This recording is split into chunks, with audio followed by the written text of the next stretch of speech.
दूरदर्शन उत्तराखंड के इस विशेष कार्यक्रम में आप सभी का स्वागत है।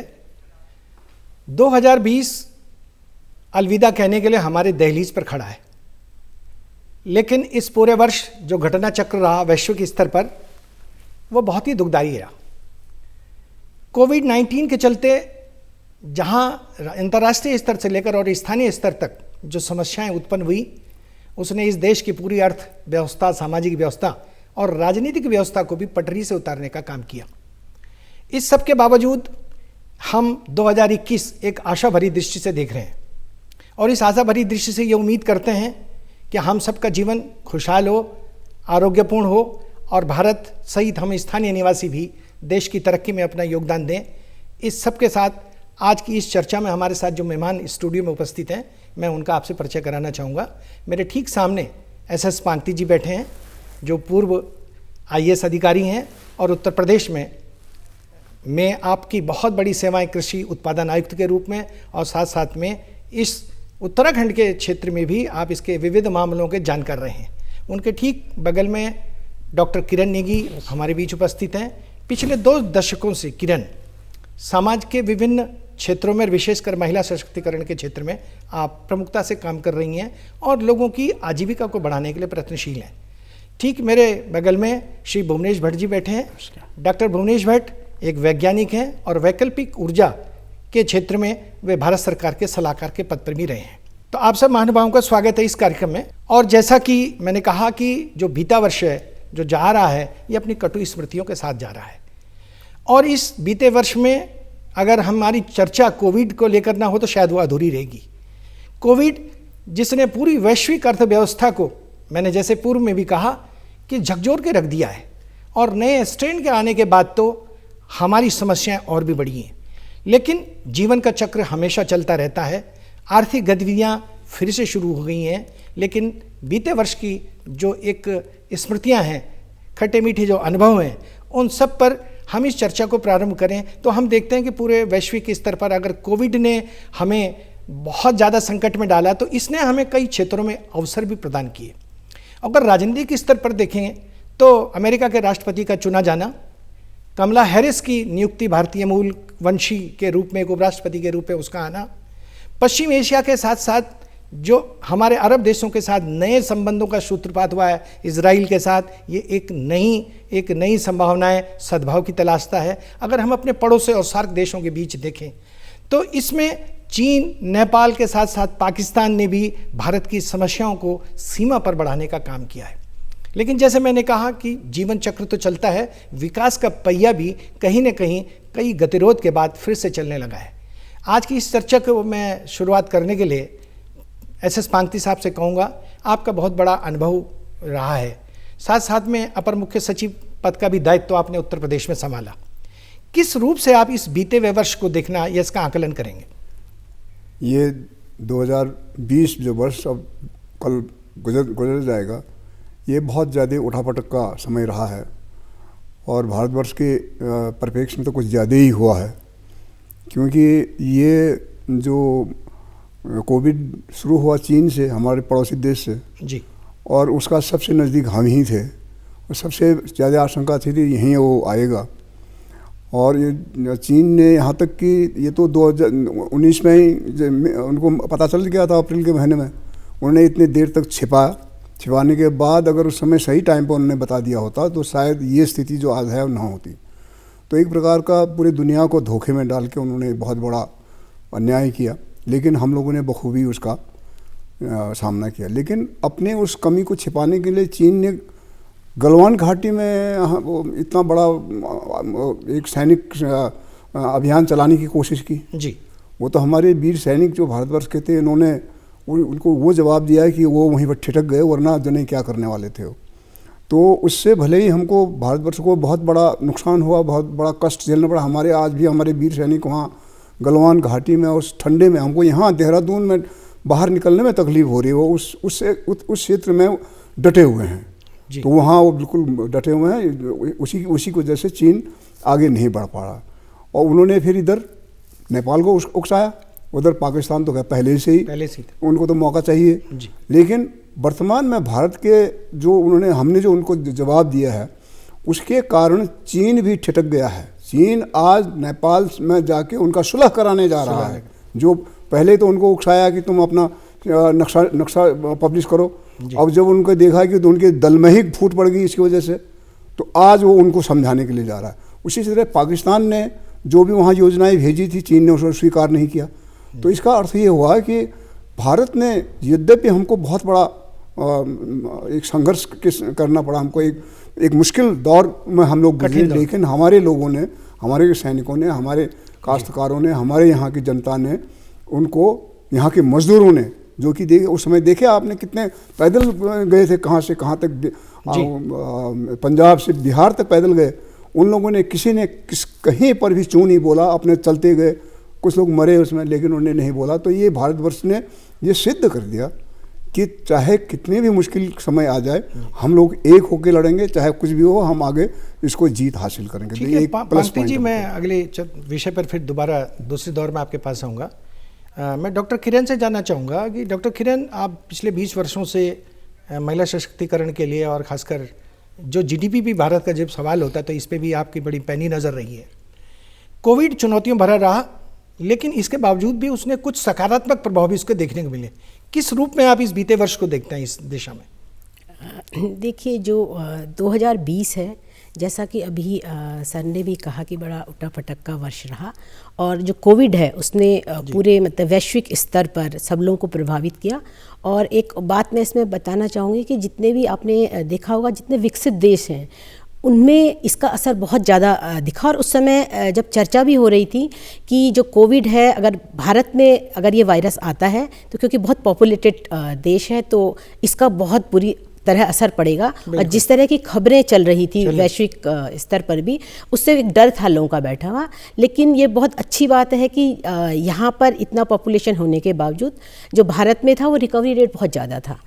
अब जैसा आपने कहा कि मतलब बहुत अच्छी तरह से जो भारतवासी हैं सब लोगों ने इसका सामना किया। और जैसा अभी आप जो जीडीपी की बात कर रहे हैं, तो इसका जो पॉजिटिव है, मैं इसको इस रूप में देखती हूँ कि जो जीडीपी ज़रूर गिरी है, लेकिन एक जो बड़ी चीज़ हुई है वो पर्यावरण को लेके हुई है कि लोगों ने इस बात को विश्वास में लाए कि जो इन्वायरमेंट है, जो इकोलॉजी, वो बहुत महत्वपूर्ण है। जिस विषय को समझाने में कई वर्ष लग गए, वो कोविड ने समझा दिया कि हाँ, हमें एक स्वच्छ हवा चाहिए, हमें एक स्वच्छ भोजन चाहिए, हमारी जो इम्यूनिटी है वो स्ट्रांग होनी चाहिए। तो इसको लेके बहुत चर्चाएं हुई। और मैं आपको एक बताना चाहूँगी कि आप उत्तराखंड से ही अभी दिसंबर में ही, क्योंकि हम लोगों ने पहले बात की थी जीडीपी के साथ जीईपी की, ग्रॉस इन्वायरमेंट प्रोडक्ट, क्योंकि जब हम विकास की बात करते हैं तो कहीं ना कहीं हमें इकोलॉजी एंड इन्वायरमेंट को उसमें जोड़ना चाहिए। तो अभी जो Uttarakhand state legal service authority है, उन्होंने इस पर एक वेबिनार किया है और इसको सीरियसली लिया। और बहुत से स्टेक होल्डर इसमें थे और इस बात में चर्चा हुई कि हाँ, हमारा एक जो मानक है विकास का, वो इकोलॉजी भी होना चाहिए। और इस पे आगे अभी चर्चा शुरू हुई है। और मुझे लगता है कि हर स्टेट में ये होना चाहिए कि हम, उत्तराखंड तो वैसे भी इकोलॉजिकल स्टेट है, तो हमें बात करनी चाहिए कि हम अपनी इकोलॉजी को, अपने इन्वायरमेंट को, अपने जंगल को किस तरह से बेहतर करें, और ये भी हमारे विकास के मानक में आना चाहिए। ठीक। डॉक्टर भुवनेश जी, आप वैकल्पिक ऊर्जा से जुड़े रहे, लेकिन इससे साथ साथ एक समाज विज्ञानी के रूप में भी हम आपको जानते हैं। आपकी दृष्टि में ये जो बीता वर्ष है, जो कल समाप्त हो जाएगा, और किस तरह की चुनौतियां और किस तरह का सकारात्मक रूप आपको देखने में मिला इस बीते वर्ष में? देखिए डॉक्टर योगेश जी, हर चीज़ के दो पहलू होते हैं जी। उसी तरह 2020 के भी दो पहलू रहे, एक नकारात्मक और एक सकारात्मक। नकारात्मक पहलू पर तो जैसे माननीय पांगती जी ने कहा, डॉक्टर किरण जी ने कहा कि हमारे किस ढंग से अंतर्राष्ट्रीय स्तर पर हमें परेशानियां उठानी पड़ी या हम किस तरह से जूझे उन सब चीज़ों से। लेकिन उसके साथ ही ये ज़रूर है कि हम पारिवारिक रूप से सकारात्मक पहलू देखें तो कोविड, क्योंकि कोविड ही 2020 का केंद्र बिंदु रहा। तो कोविड के कारण परिवार जुड़े, जहाँ समय नहीं मिल रहा था लोगों को अपने परिवार में समय बिताने का, व्यावसायिक कारणों से या एक अंधी दौड़ के पीछे धन की जो कमाने की, या ये समझिए कि भाई अपना व्यस्तता की वगैरह, उस सब से जो हट करके परिवार में रहने को मजबूर किया और बताया कि भाई आप परिवार में रहकर भी पूर्ण हो। आप खर्चे कम कर दिए, आप देखेंगे कि पहले आप खुले थे तो मॉल्स में वगैरह में कहीं भी खर्चे जो दो चीज़ें खरीदनी हो तो 6 खरीद लेते थे, लेकिन उस सब ने आपको रोक दिया।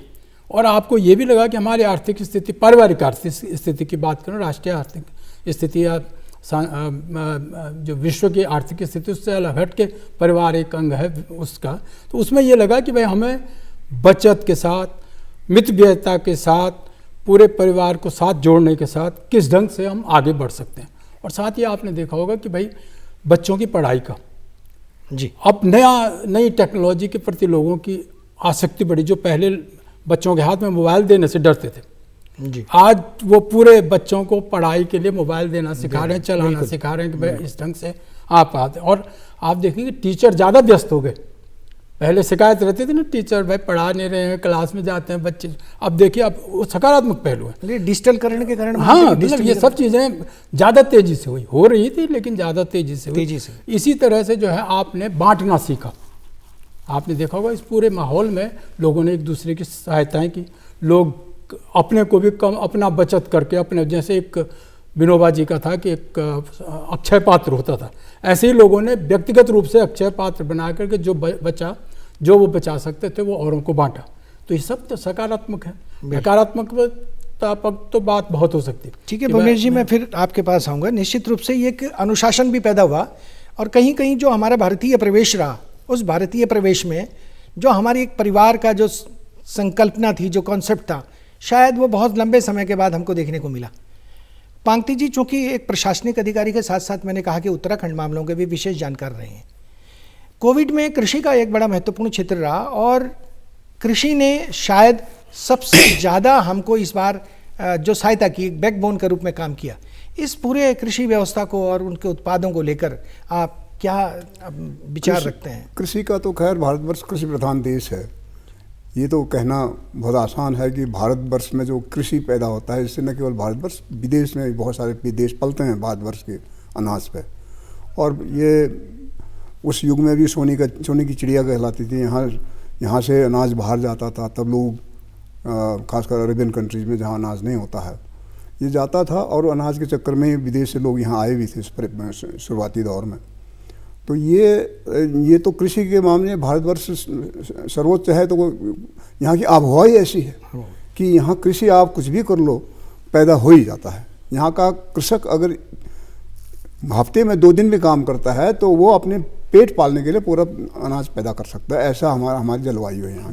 जैसे आप लोगों ने कहा अभी पर्यावरण के बारे में जितनी जागरूकता आज है पहले नहीं थी। यहाँ तक कि मुझे आपको ध्यान दिला दूँ, यहाँ 3रा विधानसभा का नींव डाल रहे थे यहाँ देहरादून में जी। तो हम लोगों ने, कुछ लोगों ने जाके वहाँ हल्ला गुल्ला किया। तो उसमें यही मुद्दा था जी कि भाई देहरादून शहर के नज़दीक जो जंगल है उसको काट के आप पर्यावरण के क्यों खराब कर रहे हो? तुमको 3रा विधानसभा चाहिए ही, अगर कहीं और जगह जाओ जहाँ वन जंगल नहीं है। तो ये लोगों की तरफ से आया, क्योंकि वो जंगल आप जाइए वहाँ अगर कभी देखेंगे बहुत ही बढ़िया जंगल है, बल्कि वहाँ हाथी भी है, उस जंगल में शेर भी है, वहाँ मिर्ग भी है। तो लोगों के एकदम से हो रहा है कि भाई सरकार कह रही है कि हमारे पास पैसा आ गया हमको बनाएंगे, उनका बनाओ, लेकिन यहाँ नहीं बनाओ, कहीं ऐसी जगह बनाओ जहाँ वन न हो। तो ये अवेयरनेस बार बार आया है, हर अलग अलग प्रकार का पर्यावरण से संबंध आया, इस तरह से हर एक चीज़ का अवेयरनेस आया। तो ये कोविड का जो 2002 का एक जो नकारात्मक पहलू है, उसका सकारात्मक पहलू हमारे सामने निश्चित रूप से। किरण जी, आप देख रहे हैं कि डिजिटल और सोशल मीडिया, इसने भी जागरूकता के लिए, जैसे पांगती साहब ने कहा कि इन बिंदुओं ने लोगों में कहीं ना कहीं जागरूकता पैदा की। आपकी नज़र में सोशल मीडिया के साथ साथ जो डिजिटलीकरण हुआ, इसका सकारात्मक आप किस किस रूप में देखते हैं इसको? देखिए, जैसे अभी बात हुई है कि जागरूकता पे जो बात हुई है, तो मुझे लगता है कि इस समय ये बहुत बड़ा माध्यम था, क्योंकि अगर आप कोविड को ही लेते हैं तो जितनी अवेयरनेस आपने 2020 में देखी होगी, क्योंकि एक खबर जो है या जिस भी तरह का मैसेज है वो डिजिटली या सोशल मीडिया के माध्यम से दूर दूर तक फैला, क्योंकि कोविड का एक लिमिटेशन भी था कि आप सोशल गैदरिंग नहीं कर सकते हैं, आप अवेयरनेस कैंप नहीं लगा सकते हैं। तो टोटल बहुत रिमोट एरियाज़ तक जो है ये खबर जो है हर ग्रुप के माध्यम से गई है। मैं आपको बताऊंगी कि हम लोग बहुत से ऐसे गाँव में काम कर रहे हैं, जैसे चकरौता के जो एरिया हैं, चमोली डिस्ट्रिक्ट के हैं, उत्तरकाशी के हैं, तो वहाँ पे भी जिन लोगों के साथ हम जुड़े थे, क्योंकि एक काम जो क्योंकि बहुत से काम रुक गए थे, उसको गतिविधि देने के लिए, तो ये सारा जितना काम है ये सारा डिजिटली और सोशल मीडिया के माध्यम से ही हुआ। और मुझे लगता है बहुत सारी ऐसी खबरें दूर दूर तक, और बहुत छोटी छोटी खबरें बहुत रिमोट एरिया से, और जिन्होंने बहुत पॉजिटिविटी भी किया कि लोग जो कर रहे हैं वहाँ पे, वो खबरें वहाँ तक आई। और मैं आपको बताऊँगी, आपको रूरल अगर एरिया में देखेंगे आप, ग्रामीण क्षेत्र में जो यूथ है, उन्होंने जो छोटे छोटे एग्जाम्पल क्रिएट किए या जो बातें की, वो सोशल मीडिया के माध्यम से, और वो जगह जगह तक वायरल हुई, लोगों तक पहुंची हैं। तो इसका असर क्या होता है कि दूसरे लोग भी उसको जानते हैं, तो वो वहाँ तक उस चीज़ को सीखते हैं। तो मुझे लगता है जो आपने कहा कि डिजिटली और जो सोशल मीडिया एक बहुत इफेक्टिव मीडिया, और इस समय कोविड के सामने तो मुझे लगता है कि यही एक टूल था जिसने हर कार्य को आगे बढ़ाया। इसमें केवल ये कोविड की जागरूकता की बात ही नहीं है। अगर हमें किसी क्षेत्र में जुड़ना है और हम वहाँ पर जाकर गैदरिंग या मीटिंग नहीं करा सकते हैं, जो हम हर महीने जाके करा रहे थे, तो वो सब वर्चुअल माध्यम से हुआ है। और आपने देखा होगा कि अगर आप इसको एक पॉजिटिव रूप में लें कि जितने भी कार्यक्रम हैं वो वर्चुअल हो रहे हैं, बल्कि जो पुराने लोग हैं, हो सकता है थोड़ी शुरू में दिक्कत जरूर हुई है, क्योंकि आदत है उन्हें आसपास मिलके बात काम करने की, लेकिन इसमें एक पैसा भी बहुत बचत हुई है, क्योंकि जो हम लोग टाइम की बहुत बचत हुई है कि जिसके लिए हम एक मीटिंग के लिए जाते थे 3 दिन लगा के, और वहाँ पर होती थी, हालांकि थोड़ा सोशल, क्योंकि कोविड का था, तो वो सारी मीटिंग या जो भी नॉलेज जो ट्रांसफ़र हुआ है, जो जानकारी गई है, वो सब डिजिटल माध्यम से, वर्चुअली और इस माध्यम से गई है। तो सोशल मीडिया ने तो बहुत बड़ा रोल इस समय प्ले किया। मैं इसको पॉजिटिव कहूँगी कि बहुत सी जो जानकारियाँ हैं लोगों तक पहुँचाने की, वो उसी माध्यम से इस समय हुई है, स्पेशली 2000 निश्चित रूप से। भुवनेश जी, इस चर्चा को आगे बढ़ाते मैं आपसे थोड़ा ये जानना चाहूँगा, और हमारे दर्शक भी जानना चाहेंगे कि आपने सकारात्मक पहलू जिस तरह से कहा, और ये निश्चित रूप से हमारे लिए बड़ा एक, और पांगती साहब ने कहा कि इससे एक जागरूकता जो समग्र रूप से दिखाई देती है। इसके बाद जैसे रिवर्स पलायन की बात भी हुई, हमने उन लोगों को, प्रवासी लोग हमारे बीच आए, और चूँकि आप एक फील्ड से जुड़े हुए भी महत्वपूर्ण कार्यकर्ता हैं, इस रिवर्स पलायन जो सरकार भी कह रही है, और हमने भी देखा काफ़ी बड़ी संख्या में लोग आए और इन्होंने कुछ कामकाज शुरू किए, इस पे कुछ टिप्पणी करना चाहेंगे आप? किस तरह के कार्यक्रम ये लाभान्वित हुए होंगे, या कुछ सकारात्मक उसका पहलू क्या दिखाई देता है आपको? नहीं, आप बिल्कुल सही कह रहे हैं कि कोविड के कारण बहुत से प्रवासी और वो भी युवक दोबारा उत्तराखंड में आए। बहुत से लोगों ने कोशिश की कि अपने जो पुराने एग्रीकल्चर लैंड है, अपना खेती है, उसको दोबारा से शुरू करने के लिए फूलों की खेती कर रहे हैं। कुछ कई जगह अलग अलग ढंग से काम हो रहा। लेकिन उसके साथ ही मैंने देखा कि उत्तराखंड के परिप्रेक्ष्य में देखें तो सरकार कोशिश कर रही है कि जैसे सोलर की बात की, जो मैं आपका विभाग भी रहा है उसका, तो आप देखिए कि भाई मुख्यमंत्री सौर ऊर्जा कार्यक्रम चल रहा है कि भाई आप 25 किलोवाट तक के लगाइए, उसके लिए कुछ केंद्र से अनुदान है, कुछ वो युवाओं को प्रोत्साहित करने के लिए। इसी ढंग से अलग अलग योजनाओं को कोशिश कर रहे हैं कि भाई वो अलग। मेरा ये जरूर से एक सजेशन है कि भाई अभी क्योंकि युवक हैं, टेक्निकल युवक भी आए हुए हैं वापस, उन सब को अगर जैसे हम छोटे छोटे माइक्रो हाइडल्स के साथ जोड़ें, गाँवों के आसपास जहाँ पर संसाधन हैं आप जोड़ सकते हैं, घराटों के आसपास उनमें विद्युत उत्पादन करके वो लोकल इंडस्ट्री को डेवलप करने की बात अगर सरकार सोचे, उस दिशा में सोचे, सोलर के साथ साथ, क्योंकि ग्रिड सोलर के साथ आएगा, चाहे मिनी ग्रिड हो, तो वो लगाएं तो काफ़ी लोगों को रोजगार मिलने के साधन उपलब्ध हो सकते हैं। टूरिज्म खोल दिया गया है लगभग, तो आप देखेंगे काफ़ी युवक जो हैं उस तरफ अपने, क्योंकि बहुत से हमारे यहाँ से ज़्यादातर युवक जो वापस आए हैं वो होटल इंडस्ट्री से जुड़े हुए थे, वो अपना कुछ ना कुछ छोटा मोटा काम कर रहे हैं। और बहुत से लोग घबरा भी गए हैं कि भाई अब वापस नहीं जाना, वो हो सकता है कि स्थायी रूप से रहें। अब पहाड़ों में समस्या ये है कि संसाधन जो सरलता से नहीं उपलब्ध हो पाते, चाहे मार्केटिंग की व्यवस्था वगैरह है। अगर कोविड का ये जो हमने देखा है उसको सोच करके सरकारें या जो भी सामाजिक संस्थाएं कोशिश कर पाएँ कि हम किस ढंग से सामुदायिक रूप से, जैसे हेस्को में कुछ काम हो रहा है इस ढंग से कि लोगों को आगे बढ़ा करके उनको जोड़ करके आजीविका संबंधी हार्क कर रहा है, हेस्को कर रहा है, ऐसे जो छोटे संगठन ये सब करके करें तो मुझे लगता है कि एक परिवर्तन जो 2020 के जो हमारे ऊपर धक्का है, उससे उभारने में भी हमें मदद करने की सोच देगा, ये मेरा मानना है। ये 2021 के लिए हमारी पॉजिटिव सकारात्मक सोच है कि मिस करें। पांगती जी, आप विंटर स्पोर्ट्स भी देखते रहे उत्तराखंड में, और अगर उत्तराखंड की बात करें तो जैसे अभी किरण से भी बात हुई, जैसे किरण ने कहा सोशल साइट्स के लेकर और हमारे डिजिटल को लेकर, तो इस मामले में मैं कहूँ कि 2020 दूरदर्शन उत्तराखंड भी 24 घंटे का हुआ, और इसने भी कोविड की उस जानकारी को देने के लिए निःशुल्क रूप से, हम भी क्षेत्र में थे तो कई कार्यक्रम इनके माध्यम से भी लोगों तक पहुंचाए गए, जागरूकता के हों और कृषि के भी। लेकिन हमारा जो खासकर उत्तराखंड, जब हम टूरिज्म की बात करते हैं और विंटर स्पोर्ट्स की आजकल खासकर बहुत बात हो रही है, और आप इससे जुड़े भी रहे हैं, इस 20 में आप क्या देखते हैं और 19 के लिए क्या एक ढांचा होना चाहिए या क्या आपके सुझाव होने चाहिए? मुख्य रूप से स्कीइंग, जिसको स्नो स्कीइंग कहते हैं, वो सबसे ज़्यादा पॉपुलर एक्टिविटी। उसके अलावा आइस स्केटिंग का होता है, बाकी बॉब्सले वगैरह तो यहाँ होता नहीं है जी। तो ये दोनों इवेंट के लिए पूरे भारत में सबसे ज़्यादा संभावना हमारे उत्तराखंड में है। हमारे यहाँ अब औली तो सब जानते हैं, औली तो अब इंटरनेशनल लेवल का इसकी रिजॉर्ट लगभग बन गया है। औली का जो स्लोप है आज, वो पूर्ण रूप से प्राकृतिक नहीं है, वो तो उसको बनाया गया है, इस तरह से बनाया गया है कि उसमें अंतर्राष्ट्रीय स्तर के इवेंट हो सकते हैं। उसमें आप भी अगर स्की पहन के खड़े हो जाएंगे तो आप गिरेंगे नहीं, इस तरह से बनाओ जी, क्योंकि वो बम्प नहीं है। हाँ, मैं स्वयं तो ये बहुत ही अच्छा बना है। प्लस उसमें आर्टिफिशियल स्नो मेकिंग सिस्टम भी बना हुआ है, बर्फ़ न भी हो, टेम्परेचर डाउन हो, आप बर्फ़ बना सकते हैं और स्की कर सकते हैं। तो वो तो एक बहुत बड़ा परियोजना होगी। लेकिन ऐसे ही हमारे उत्तराखंड में ये चक्राता में चले जाएंगे, वहाँ आपका ये खड़म्बालानी के पीछे जी मुडाली एक जगह है, वहाँ स्की स्लोप है, अच्छा खासा स्लोप है, नेचुरल है, वहाँ हमने खुद स्की किया है। आप यहाँ कणाताल बहुत दूर जाने की जरूरत है, यहीं पर कणाताल उसके बगल में आपका स्की कर सकते हैं, वहाँ भी हमने स्की किया है। खरी अलग बात है, फॉरेस्ट वाले ने बाद में ताड़-बाड़ कर दिया कि इसमें एक्टिविटी, फॉरेस्ट वाले फॉरेस्ट को प्रोटेक्ट करना चाहते हैं ना, तो उन्होंने ताड़-बाड़ कर दिया। लेकिन वहाँ भी स्की रिजॉर्ट है। आपके पौड़ी जिले में, आपके ये जो दुधातोली में आपका स्की रिजॉर्ट है, वहाँ मैं वहाँ लोगों को ले जाकर स्की कराया मैंने।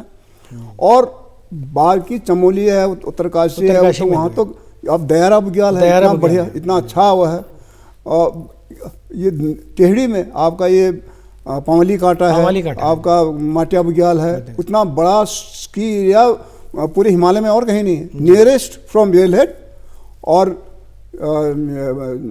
सबसे अच्छा तीन बुग्याल एक शादी के बाद है, तो इतना संभावना है। लेकिन दुर्भाग्य से सरकार का ध्यान कुछ कम है इसमें, क्योंकि सरकार का ध्यान इसलिए कम है कि हम लोग यद्यपि अभी उत्तराखंड हम बन गए हैं, लेकिन हमारी कार्य संस्कृति अभी वो लखनऊ वाली चली आ रही है। क्योंकि समय थोड़ा सा जल्दी बढ़ रहा है, एक क्विक रिस्पांस लेना चाहूँगा अब डॉक्टर किरण आपसे, एक मिनट इस विषय पर कि हम 21 के लिए या 2020 के बाद अभी 21 बिल्कुल। अब जैसा भी हुआ है कि रिस्पांस है, बिल्कुल जैसे कोविड के कारण आपने ही बताया कि रिवर्स माइग्रेशन हुआ है और बहुत से लोग वापस आए हैं, तो मैं आपको बताऊंगी कि एक बहुत अच्छी बात ये हुई है कि जो लोग धीरे धीरे पिछले कुछ समय में खेती को छोड़ रहे थे, तो उनका एक विश्वास और पक्का हुआ है कि हमारा जो जीवन यापन का मेन सोर्स है वो खेती ही है और ये जमीन है। दृष्टिकोण बदला है हमारा। ठीक, भुवनेश जी आपसे मेरा डॉक्टर योगेश जी ये कहना है कि 2020 ने हमें ये बताया है कि हम पूर्ण हैं। जो एकला चलो की बात थी, वो भी इस पूरे दौर में हमने सीखी है कि हम अपने आप में कर सकते हैं, चाहे घर के अंदर बैठ के करें, चाहे सामाजिक रूप से करें, दूसरे की सहायता का बहुत ज़्यादा पर निर्भर रहे बिना हम अपने को पूर्ण मान सकते हैं। जो हमारा पूर्णम विदम की बात है, वो इस पूरे परिप्रेक्ष्य में।